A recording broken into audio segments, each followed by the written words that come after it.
Good morning and welcome to the spring 2025 semester at Austin Community College. I'm Dan Grangaard and I'll be your professor this semester. And this course is Human Growth and Development, a psychology course I like to affectionately refer to as womb to tomb psychology. And that's because it's a study of human development from conception until death. I have lots of experience working with people throughout the lifespan, and consequently, I'm kind of known for bringing in real life examples to support everything that we study. You know, a lot of textbook writers and people like that haven't ever been psychologists and so on. And so, they might give examples of cases that they've heard of, or they might even made up. I will back up everything we study in this course with a real life example. And I think that will make the course come to life for you. Let me tell you a little bit about my various experiences that I use to illustrate concepts. First of all, I have 3 degrees from Baylor University. I have a bachelor's degree with a major in sociology and a minor in psychology. And then I earned a master's and a doctorate in educational psychology. On my doctorate, my minor was elementary education. So, and while I was working on my doctorate, I taught undergraduate courses similar to this one at Baylor. Actually, while I was working on my master's, I was the graduate assistant to the head of the early childhood program. And then when I was working on my doctorate, I taught a course called Educational Psychology for Elementary Teachers. And I also supervised over 200 kindergarten student teachers over a 3-year span. I also taught a seminar in student teaching for kindergarten student teachers. So that's kind of my academic background, if you will.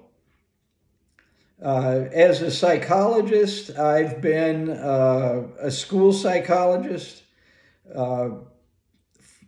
initially for the Education Service Center Region 12 in Waco. I was the only doctoral level school psychologist serving 81 school districts in 12 counties. If you can imagine, I'd get up in the morning and drive about 50 or 60 miles out to some little town and give some IQ tests. That wasn't my idea of being a psychologist. And one summer when I was attending Baylor, I had a roommate from Austin, and one weekend we were out of food and out of money, and he said, this would be a good weekend to go visit my parents. And I fell in love with Austin, and I said, boy, that's where I want to live someday. And so I managed to land a position as a school psychologist with the Austin ISD, and I did that for 8 years. Typically, I was assigned to 3 or 4 buildings each year, often an elementary school and a middle school and a high school.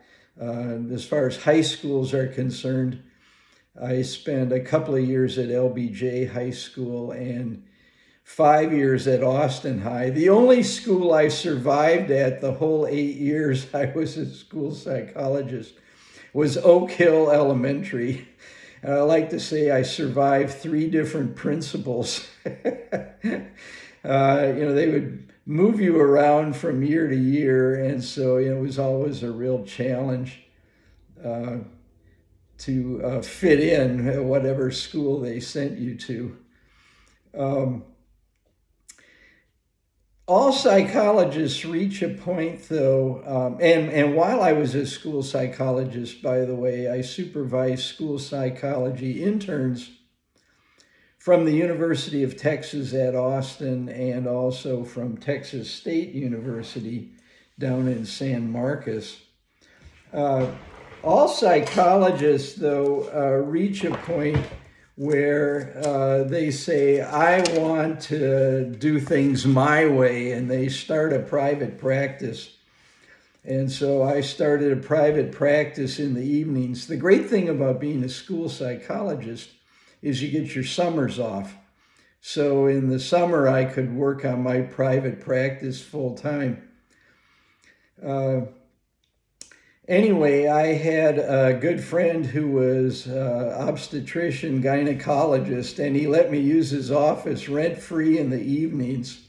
So I started a private practice in psychology in a gynecology office. There's lots of funny stories I could tell you about that environment. But anyway, I was working as a school psychologist at Austin High, and there was a student there who was an excellent student. And she was going to graduate in the top 10 in her class, but she wasn't going to get to be the valedictorian because she hadn't taken as many advanced placement and honors classes as some of the other students. And this made her really angry. And so she started sending death threats to the principal and to the assistant principal. And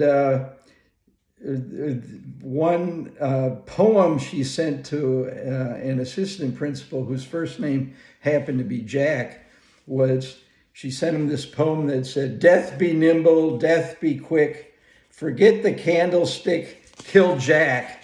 And then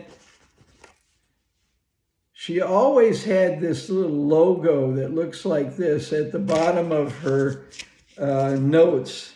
And well, when you do that, you get to meet the school psychologist. And so, as you could probably predict, this young lady already had a psychiatrist on the outside, and I started consulting with him, and we really hit it off. And so he suggested I move my private practice into his office, which I did. And then he started giving me lots of referrals. He got me connected with several psychiatric hospitals in Austin, like Shoal Creek, and back then there was one called Charter. And this psychiatrist, by the way, was the only child and adolescent psychiatrist on both the state and city's health plans. So we had tons of patients coming through the office. And, I did a lot of psychological evaluations. And he often would say, whenever I hit it off with the patient, he'd say, "Why don't you go ahead and do the therapy too?" A lot of psychiatrists are more into prescribing medications than doing psychotherapy. So, suddenly I was working with children and adolescents in a private setting who were coming from all walks of life, everybody on the state and city's health plan. That psychiatrist loved being a psychiatrist, but he hated dealing with insurance companies. And he had an opportunity to go to Dallas and be the chief psychiatrist of an adolescent unit at a psychiatric hospital. And so he moved to Dallas. He tried to get me to come with him, but I wanted to stay in Austin. And I stayed in private practice for a while over at Medical Science Center. But then an opportunity came along for me to merge my private practice and become chief psychologist, director of intern training, and director of testing for a large psychiatric clinic that actually was in Dallas, and they opened a satellite clinic in Austin, which was a big deal. We had over 50 professionals working at the clinic, about a half a dozen psychiatrists, equal number of psychologists, clinical social workers, licensed professional counselors, nurses. The clinic was so big that we had our own day hospital and our own 20-bed inpatient unit over at Shoal Creek Hospital. So at that point, I started leading group psychotherapy, mostly with adults and some adolescents in the hospital. A couple of the psychiatrists were child psychiatrists. Most of them worked with adults, but there was one in particular who kind of specialized in working with senior citizens. And so I also found myself doing a lot of dementia evaluations and things like that. Eventually, the clinic ran into financial problems thanks to managed health care and got bought out by a chain of clinics out in California, and they closed the Austin office. I went back into private practice out in Westlake Hills, and about that time, an opportunity came along to start teaching classes at Austin Community College half-time. So I was doing my private practice half-time and teaching half-time. And then an opportunity came along to also teach courses at St. Edward's University. So, it got to the point where I was teaching like 3 courses at ACC and 3 or 4 at St. Ed's and trying to do a private practice too. And then an opportunity came along to just work at ACC full-time, so I eventually closed my private practice and started doing counseling and advising in what now is called student accessibility services. I did that at the Rio Grande campus for, like 17 years or something like that, along with teaching courses half-time. So, between St. Ed's, Baylor, and ACC, I've taught just about every kind of course you can think of, everything from tests and measurements to social psych to counseling to human sexuality to you name it. But human growth and development was actually the first course I taught at ACC. And so I've been at it here now, believe it or not, for 30 years. So, yeah, I'm ancient.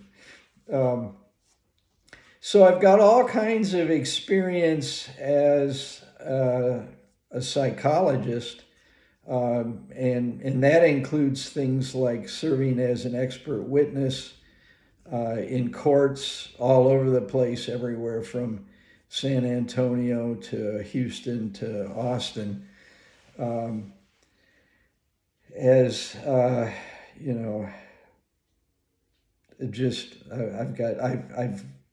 written chapters in law textbooks on the psychologist's role in child custody evaluations and so on. I've been a consulting psychologist for United Cerebral Palsy and a number of private schools in the area. So as far as my experience as a psychologist, it's deep. But I've got plenty of other experience working with people as well. Even before I became a professional, in high school, I was a youth worker at the YMCA. I've been a playground director in the summers. I grew up in Fond du Lac, Wisconsin, which is a city of about 45,000. It's maybe 100,000 in the county. But anyway, one summer I was a playground director there. It was a great job. I worked from 9 in the morning till 9 at night, and all I did was play with kids all day long. There were playgrounds at parks and schools throughout the city, and we competed with each other in track and softball and all those kinds of things. And so that was a lot of fun. I've been a teacher's aide in elementary schools in Fond du Lac, and then in the Waco ISD, I was a teacher's aide and ran the PE program more or less at an entire school that was nothing but a kindergarten for low-income kids. So I have experience with that. I've been a Little League baseball coach. I've more recently coached my twin grandsons' basketball team, and so on. I've got a couple of adult children. I've got 3 grandsons, the oldest of which is 14, and then there's twin 9-year-olds. So anyway, I've got all kinds of experience dealing with people in all age groups, everything from preschoolers all the way up to senior citizens. And so no matter what we're studying in this course, I will back up everything with a real-life example. Okay, let's move on, and hopefully while you're listening to this, you might also print out your syllabus off of Blackboard. And, one thing I would tell you is the textbook is The Developing Person Through the Lifespan. It's the 12th edition by Kathleen Berger. I know Kathleen Berger. She's an absolutely delightful individual. She's a wonderful professor. And, she is, she went to college at Stanford and she teaches at the Bronx Community College.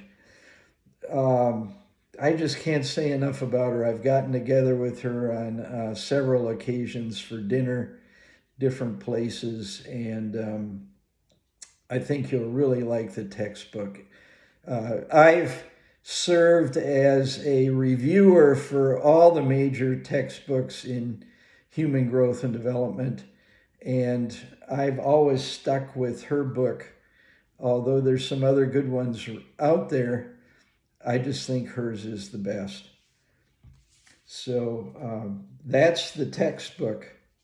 As far as the course purpose is concerned, it's a survey of the physical, cognitive, emotional, and social factors in human development from conception until birth.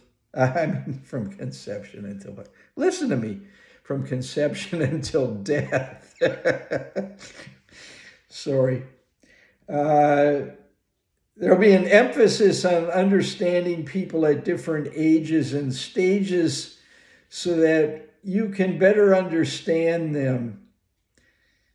Have you ever, how many of you have children? If you don't have kids, have you ever wondered why kids act up the way they do in certain situations? Like in the line at the checkout at the grocery store or someplace like that? Or do you have an aging parent or grandparent that, you're talking to them on the telephone and you talk to them for about 10 minutes and suddenly they're talking about something they've already talked about? Why are they doing that? How is it they've forgotten what they were already talking about? Well, this course is designed to help you better understand people at all these different stages of life so that you can interact with them more effectively. Okay. The course is especially well suited for people who want to pursue careers in healthcare, counseling, education, things like that, or really anybody who wants to better understand people throughout the lifespan. All right.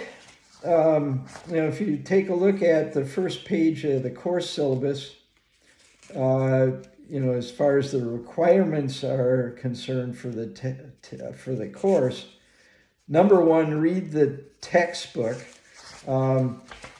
I think if the big deal with online classes more than anything else is maintaining pace, that you don't fall behind. And I know it's easy to, because probably a lot of you have full-time or a part-time job of some kind. You may have family responsibilities. You may have all kinds of things going on in your life. You may be taking multiple courses on top of it all. And, this isn't a course where you have to be in the classroom on certain days. So it's easy to fall behind. So I would encourage you to maintain pace with your reading and your studying of the material that I post on Blackboard for you. Beginning on page 4 of your course syllabus, although this isn't a set day of the week class, I've set up the schedule as if it's a Tuesday, Thursday class. That way, if you study for it as if it's a Tuesday, Thursday class, you'll be able to maintain a good pace, okay? And so if you look on the bottom of pages 4 and 5, there's an outline of what to study on what day. For example, hopefully you're looking at the orientation video. Today, the day after Inauguration Day and the day after MLK Day, Tuesday the 21st. So, course orientation, we're going to discuss the syllabus. And then for Thursday, ideally, we'll begin the study of human development. And so the outline shows what the topic we will be covering, ideally on what day and what corresponding chapter there is to read. One of my pet peeves when I was a student was I was never very good at outguessing professors regarding what you read in the text is relevant and what might end up on an exam and what might just be interesting to me. Well, I've kind of taken all the guesswork out. And when you read the chapters, of course, whatever's relevant to you, you're probably going to do the kinds of things I've always done, and that's underline things and write notes in the margins and all of that. But beginning on the bottom of page 5 and then going on to subsequent pages, I have specific learning objectives for each chapter in the textbook. So before you read each chapter, read the learning objectives for that chapter. And that way, you'll know what I was hoping you would get out of that chapter. On the other hand, questions that end up on the test don't really come from the chapters. They come from all my lectures, video clips,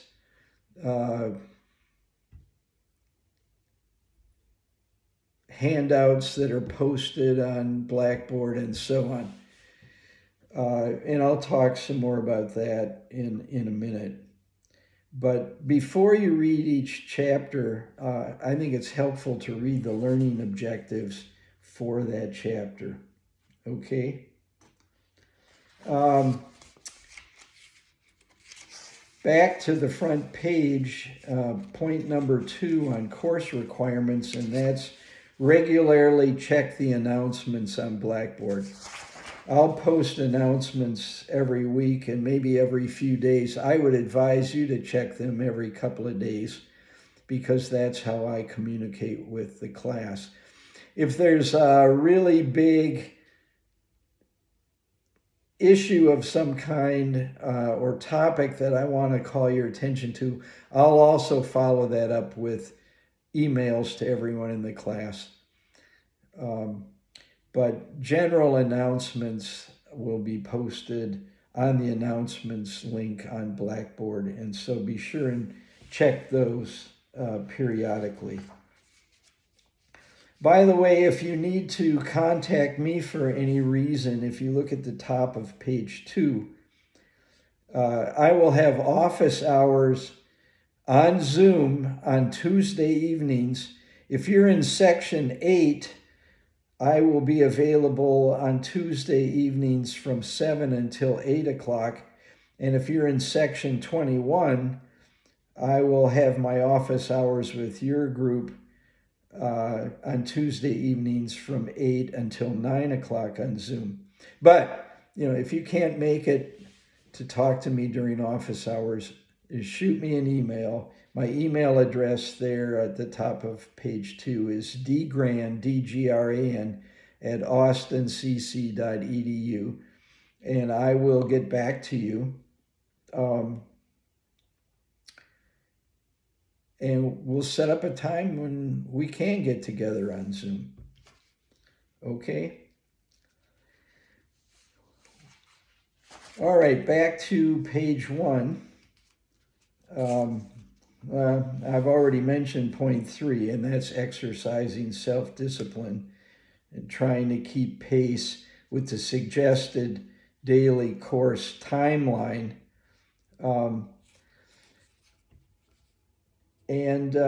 If I feel like you're falling behind, I will shoot you an email and say,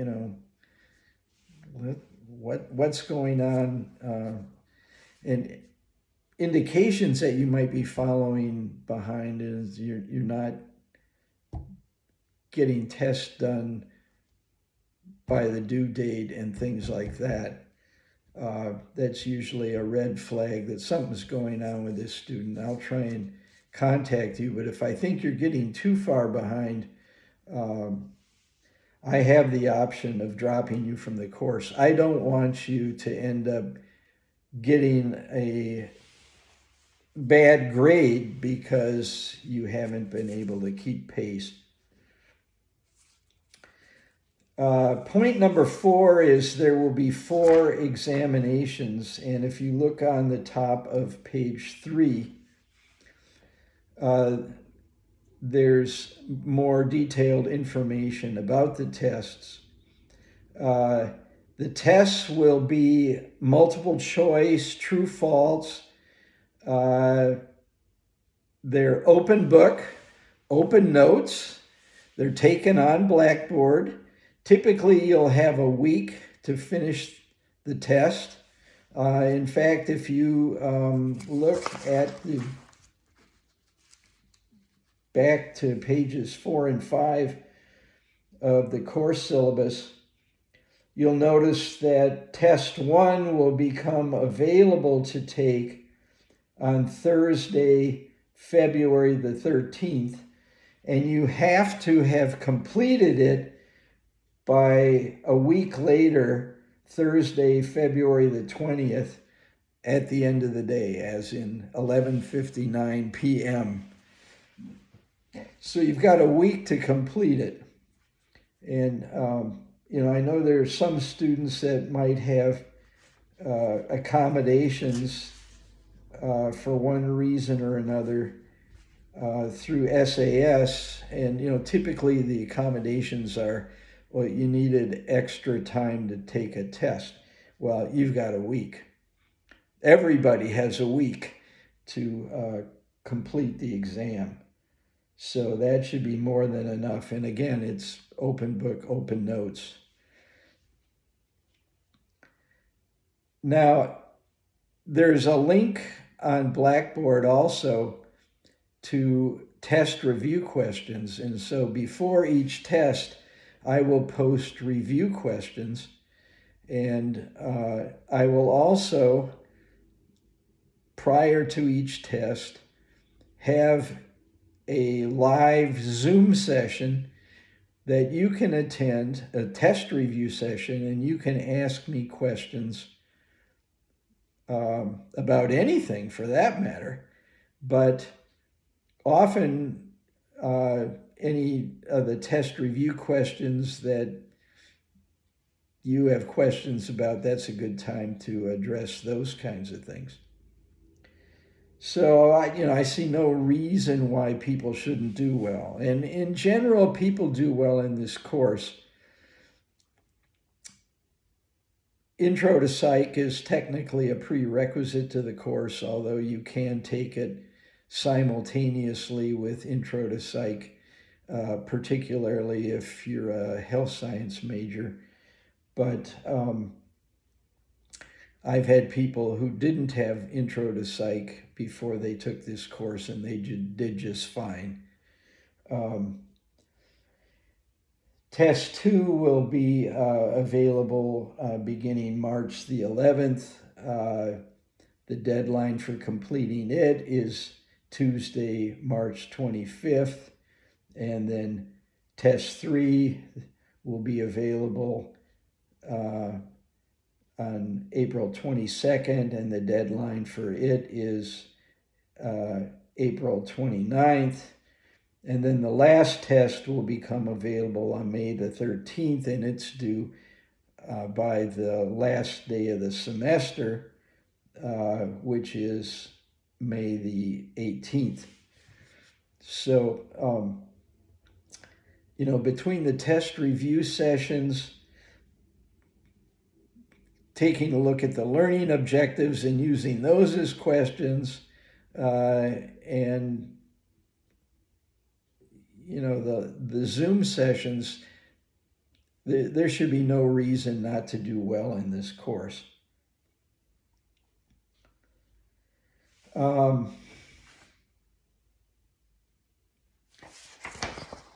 There are no provisions for retests or extra credit. There will be a bonus essay question for each test. And, it tends to be more of a personal nature, something that you would apply.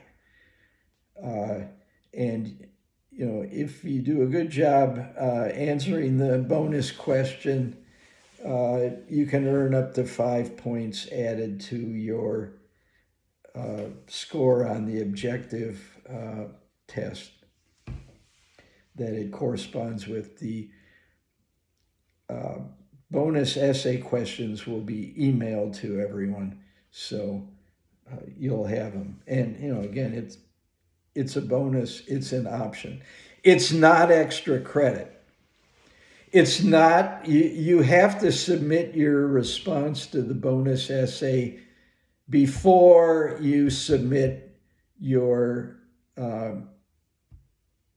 answers to the multiple choice and true false questions. So it's not something that I didn't do very good on that test, I think I'll do the bonus essay. No, that's not what it is. It's not extra credit, it's bonus points. Okay? All right.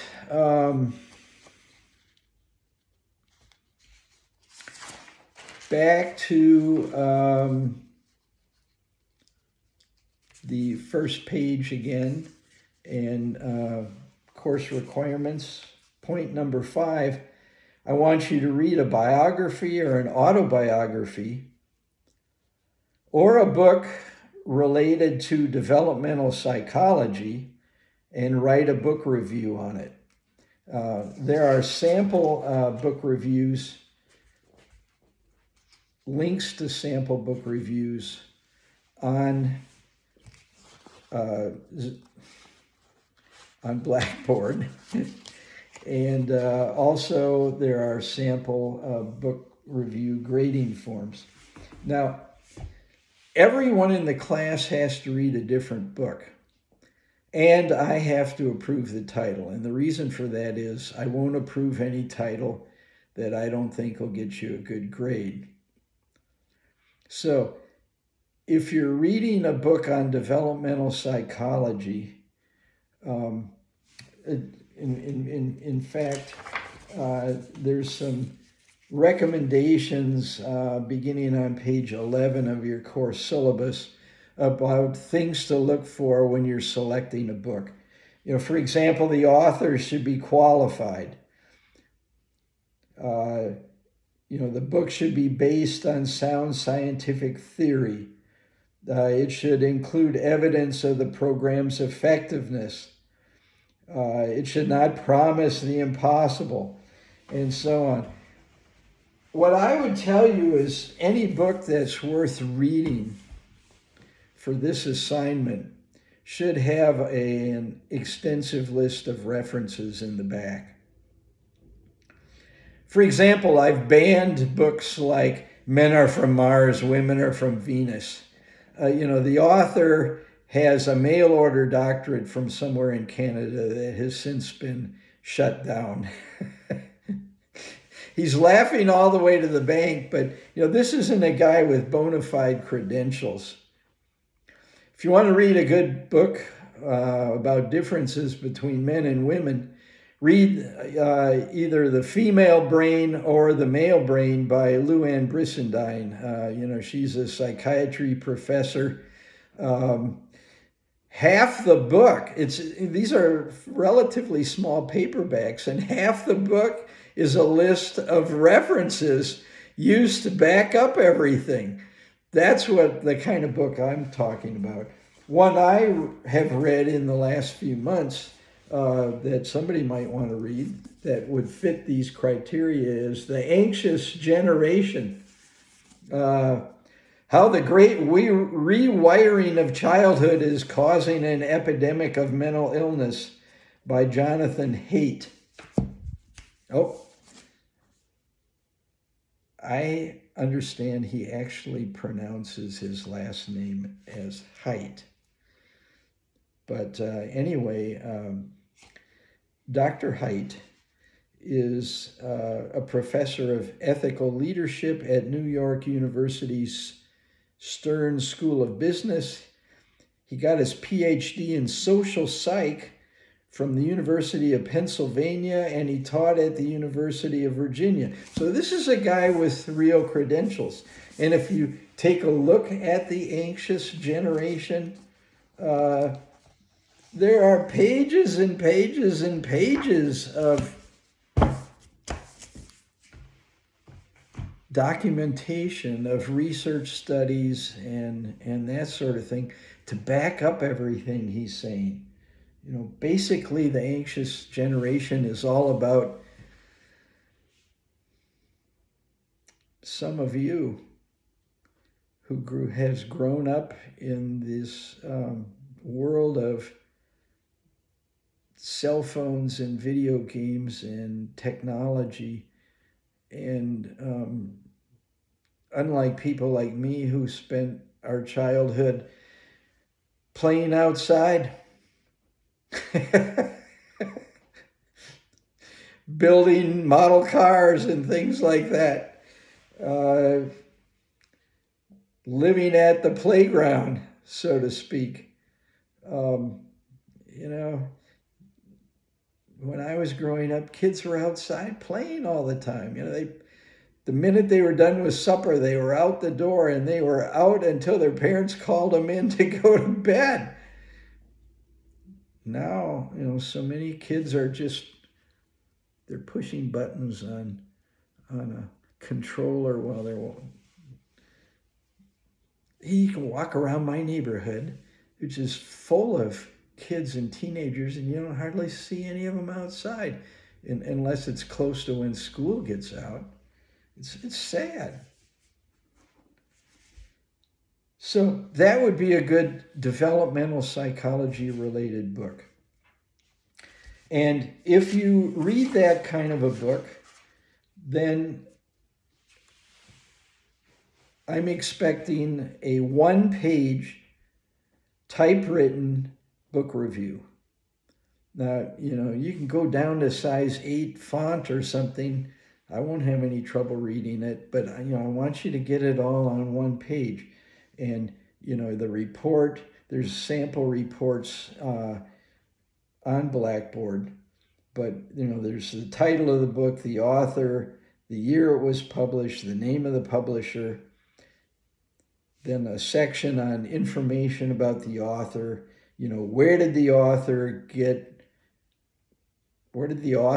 their training? Where have they worked? Exactly how did they become an expert on this topic? And then what were the main points of the book? What was the thesis? And then finally, your evaluation of the book. And by that, I mean, specifically, how did the author support the thesis? Were there pages and pages of, was it like Llewellyn Brissendine, where half the book is a list of references? If it's all just their own opinion, I would want you to critique that. So everybody in the class has to read a different book, and I have to approve the book. There will be a list posted on Blackboard of books that have already been taken. So you can look at that list, and if a book you're interested in is on the list, you're out of luck. One of your classmates already got it. So, maybe you'll be lucky and you will have just finished reading a book during the break here. All you're going to have to do is write up the report. Ideally, though, I'd rather you read a biography or an autobiography. Why? Because this is a course in lifespan development. And anybody who's anybody has a story to tell. A fascinating book along those lines I've read within the past few months is this one, Camera Girl. The Coming of Age of Jackie Bouvier Kennedy. Fascinating book. I learned all kinds of things that I never would have dreamed of. This is President Kennedy's wife. Would you believe she grew up in a Republican family? She married a guy who became the Democrat president of the United States. And as it turned out, I discovered reading this book, Kennedy and Richard Nixon both were freshman congressmen at the same time, and their offices were next to each other, and they used to have lunch with each other practically every day. They hung out together. And, in 1960, they ran against each other for president. And of course, Kennedy won and was horribly assassinated. Would you believe that after he was gone, one of the persons that Jackie Kennedy often went to for advice and really admired was Richard Nixon? I learned all of that from this book. Who would have thought? You don't hear about this in your typical history class. So somebody might want to read that book. It's dynamite. It's one of the best books I've ever read. So, if you read a biography or an autobiography, and, it could be about anybody. It doesn't have to be about a psychologist or somebody like that. It could be about anybody. It could be about your favorite rock star. I read Alice Cooper's autobiography years ago. It was fantastic. But if you write a biography or autobiography, then the book report should be up to 2 pages in length, and it'll include, a bibliography section where, the title, the author, the year it was published, the publisher's name, and then a section about life and career highlights of the person. And then a section on life setbacks. Everybody's had setbacks. Jackie Bouvier had all kinds of setbacks that she had to deal with. before even marrying and having her husband assassinated. And then a section on lessons that were conveyed to the reader.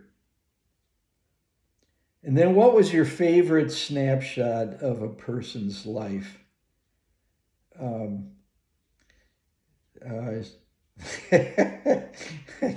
Jackie Bouvier grew up in really a very wealthy family, but they didn't give her whatever she wanted or anything like that. And she had a job somewhere in New York, and she would ride the subway every day. And there was this camera in this camera store she really wanted to get, but it was very expensive and nobody would get it for her.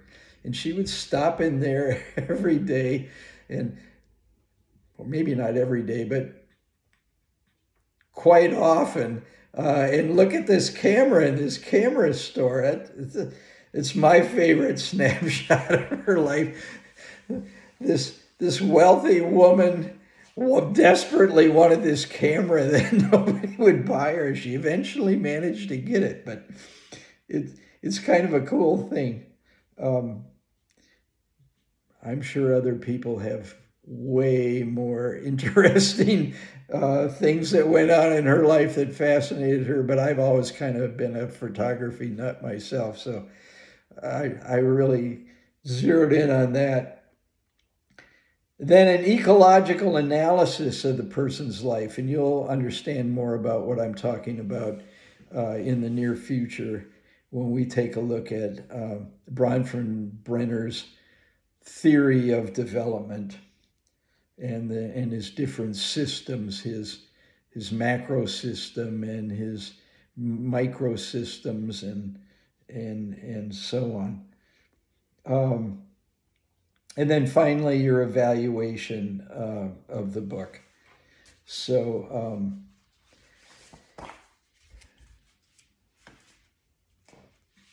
shoot me an email telling me what book you would like to read, and then I'll take a look at it and either approve it or say, I think you should look for something else. The book report is worth the same thing as a test.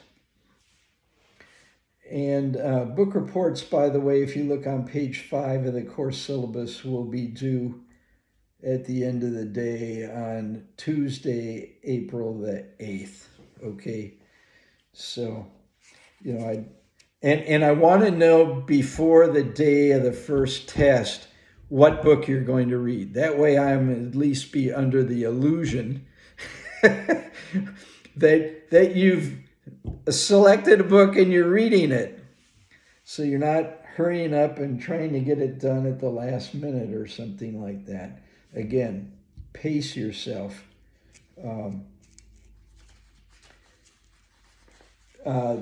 Book reports there's a link on Blackboard that you will submit your book reports through. They will be screened for plagiarism and that sort of thing. And then I will read it, I will grade it, I will write a critique of your report, and I will communicate that with you through Blackboard. Okay. As far as your grade in the course is concerned, if you look at the bottom of page 3, excuse me, 90 to 100 is an A, 80 to 89 is a B, 70 to 79 is a C, 60 to 69 is a D, and less than 60 would be failing. And if you look at the top of page 4, your grade in the course will be your average of the 4 tests plus the book review. So again, book review counts the same as a test. So if your test average is great, get a good grade on your book review, and you're all set. If your test average is a little lower than you wished it was, your book review is a good opportunity to raise your average. So that's the book report, and so on. Let's go back to page 3. Just a few things I would point out to you. Academic dishonesty will result in a failing grade on the assignment or test. And that would be things like buying a book review online, or somebody, plagiarizing, stealing somebody else's ideas in your book report. I haven't had a lot of problem with this over the years, but I've had a student here and there who cheated. I know there was a guy one time I called into my office. I said, I need to talk to you about your book report. I said, you didn't write this. He goes, oh yeah, I did. It's all my work. I said, well, here, let me show you on my computer where I found it on the internet. It's like, and he's like, yeah, okay, I didn't write it. I said, how much did you pay for this thing? He said, $30. I said, well, it's a C report. And, you could have at least bought an A report for $30. And now that I know that you didn't write it, it's an F report. Please don't do anything so silly as that. It's always a dead giveaway to me that the student didn't write it when it's not in the right format. When they haven't addressed the things they were supposed to address. And then, of course, cheating or collusion on tests would, you can't get together with somebody else in the class and, you answer all the even numbered questions and I'll do the odd ones, and then we'll get our laptops together and we'll take the test together. You can't do that. I mean, it doesn't get any easier than open book, open notes. Collusion is not okay. All right. So all those warnings, I've never really had too many problems in this course with that sort of thing. Although I will tell you, I've made bonus essays extremely personally applied kinds of things because I've had too many bonus essay responses that sounded like they were written by AI. And this is not an opportunity for you to see how good you can look something up on AI.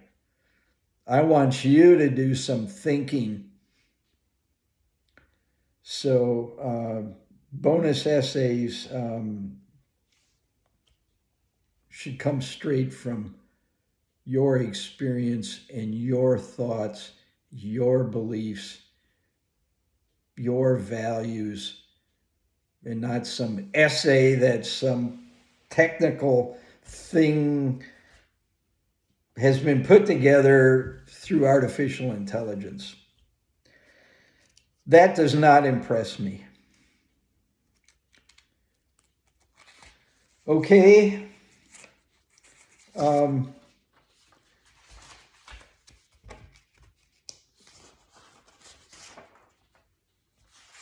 The last thing I would mention here is really my approach towards teaching, and that is I like to have a good time. I feel like if I'm not enjoying the course, then nobody else is either. And so I like to infuse lectures with real-life examples of psychology in practice. I might like to maximize the use of media to illustrate main points.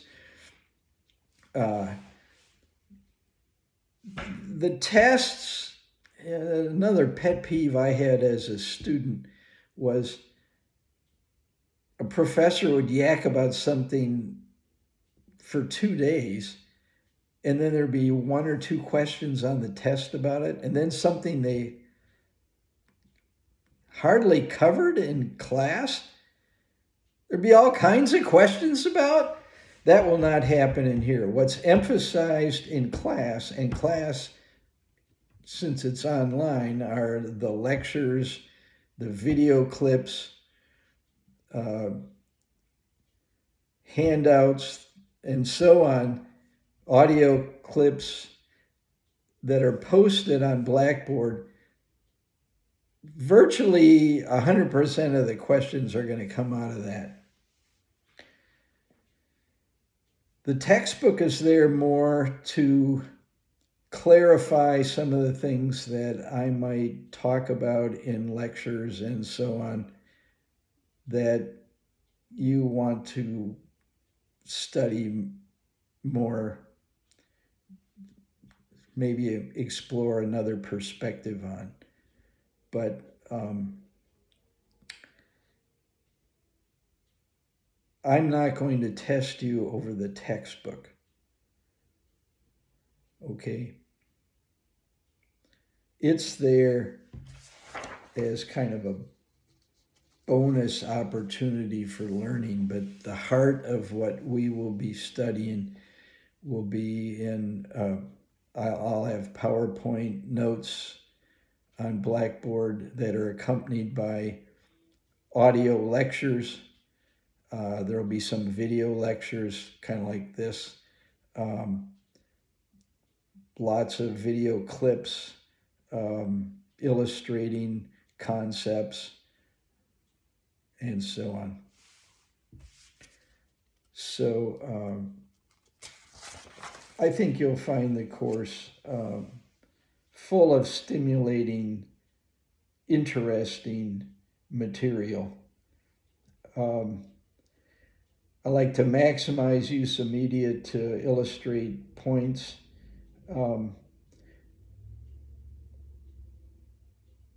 And I want to make the material relevant to your vocational and personal aspirations, and to help you to identify how psychology permeates virtually every aspect of our lives.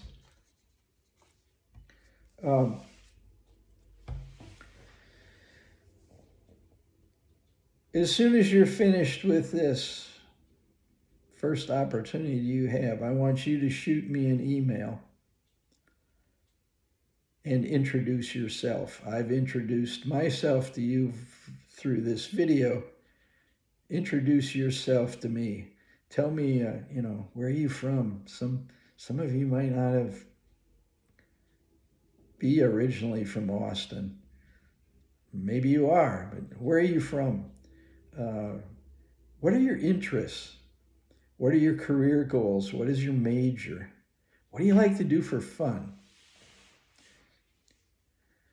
This is how I take roll. And within about 2 weeks, I'm going to have to certify that you're in attendance. And the way I certify that you're in attendance is that you've checked in with me.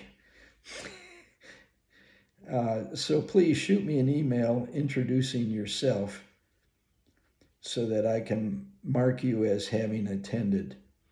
And I need to know that fairly soon. And again, as soon as you can, shoot me an email